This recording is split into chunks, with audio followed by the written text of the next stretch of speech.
Meus caríssimos e amados irmãos e irmãs, nesse nosso novo vídeo do canal do YouTube de nossa paróquia de Nossa Senhora da Conceição, vamos responder a seguinte pergunta: qual é a importância da liberdade religiosa e seus pressupostos? Este tema é muito importante a ser esclarecido, sendo que é o direito cristão mais atacado nos dias de hoje. Para podermos aprofundar este tema, temos que responder esta pergunta em partes. Primeiro, o que é liberdade religiosa? A liberdade religiosa é um direito humano que caminha ao lado do direito de consciência e de pensamento. A liberdade religiosa, ela está amparada na Constituição Federal, no artigo 5º, inciso 6º, que estipula ser inviolável a liberdade de consciência e de crença, assegurando o livre exercício dos cultos religiosos e garantido na forma da lei a proteção aos locais de culto e às suas liturgias. Sim, meus amados, a Constituição Federal nos garante a liberdade religiosa. E quando nós abordamos a liberdade religiosa nos documentos da Igreja, o que mais nos interessa, vemos ser um pilar fundamental do direito cristão. A Declaração de Dignitatis Humanae, Dignidade Humana do Concílio Vaticano II, discorre sobre o princípio da liberdade religiosa no número 2. Este sínodo vaticano declara que a pessoa tem o direito à liberdade religiosa. Tal liberdade consiste em que nenhum ser humano deve estar sujeito à coerção, nem de outros indivíduos, nem da sociedade ou de qualquer poder humano, de modo que, em matéria religiosa, ninguém seja forçado a agir contra a sua consciência, em público ou de forma privada, sozinho ou associado a outros, dentro dos devidos limites. Já o Papa São Paulo VI, na carta encíclica Ecclesia Suam, sua própria igreja, número 30, diz: o direito à liberdade religiosa é uma questão relacionada à verdade da pessoa humana. Dotado de inteligência e vontade, o ser humano tem uma dimensão espiritual que o torna um ser de abertura, de relação e de transcendência. Já o nosso querido São João Paulo II, na carta encíclica Redemptoris Missio, Missão do Redentor, número 39, diz: a liberdade religiosa, fundamento de todas as outras liberdades, é um requisito irrenunciável da dignidade de toda pessoa. Não é um direito entre os outros, mas constitui a garantia de todas as liberdades que asseguram o bem comum das pessoas e dos povos.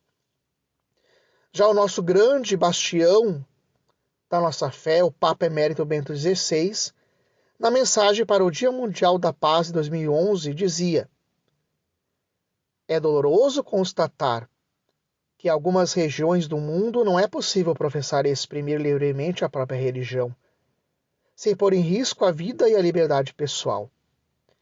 Não se pode aceitar nada disto, porque constitui uma ofensa a Deus e à dignidade humana.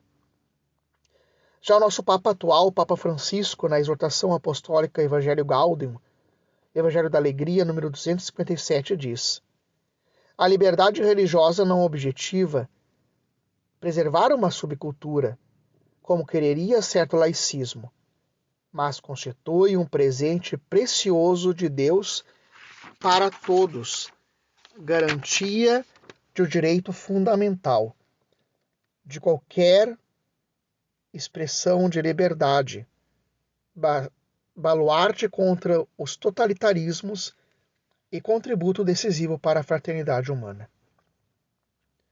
Agora, meus amados, a segunda pergunta dentro da primeira. Quais são os pressupostos da liberdade religiosa? Vejamos. Todo ser humano tem o direito à liberdade religiosa.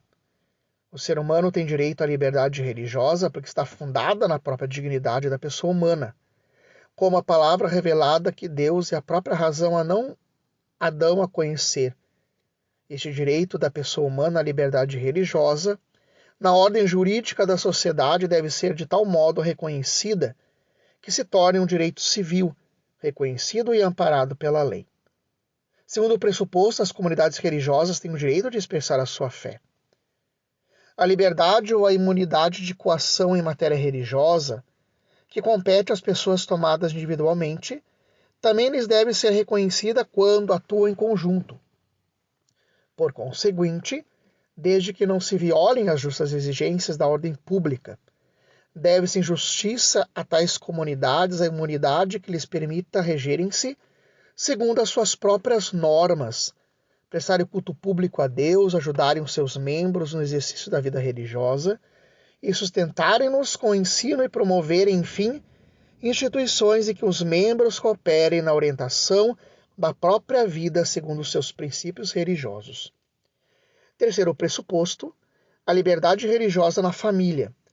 Cada família, pelo fato de ser uma sociedade de direito próprio e primordial, compete o direito de organizar livremente a própria vida religiosa, sob a orientação dos pais.